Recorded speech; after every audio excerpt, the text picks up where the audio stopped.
ধরনের চাওয়াকে একটা পরিকল্পনা বা ক্রুডলি বললে একটা ষড়যন্ত্রের অংশ মনে হতেও পারে।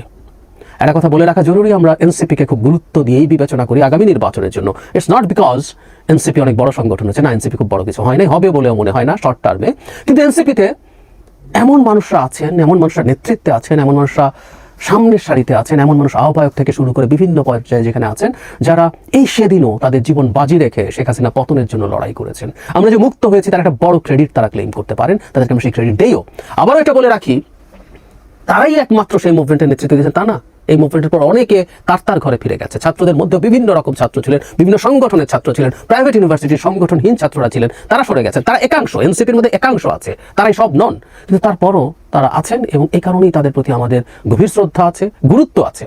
সে কারণে এনসিপি কি চায় না চায় সেটাকে আমরা মূল্যায়ন করতে চাই, মূল্য দিতে চাই। তাই তাদের এই রেটরিকটা নির্বাচনটাকে আরেকটু বিএনপির চাপে এটা ডিসেম্বর জানুয়ারির মধ্যে না হয়ে জুন পর্যন্ত তারা নিয়ে যেতে চান, সেই রকম একটা চেষ্টার অংশ যদি হয় তাদের এই বক্তব্যগুলো, দেন ইটস ফাইন। একটা রাজনৈতিক দল এটা চাইতেই পারে, ইটস ফেয়ার। কিন্তু কোনো ক্রমে তাদের ভেতরে তাদের কাউকে দিয়ে এই পরিকল্পনাকে বাস্তবায়ন করার চেষ্টা যদি হয়, সরকারকে 5 বছর টেনে নিয়ে যেতে হবে। দেশবাসী, আপনারা যে যেখান থেকে ভিডিওটি শুরু থেকে শেষ পর্যন্ত দেখেছেন, আপনাদেরকে অসংখ্য ধন্যবাদ জানাই।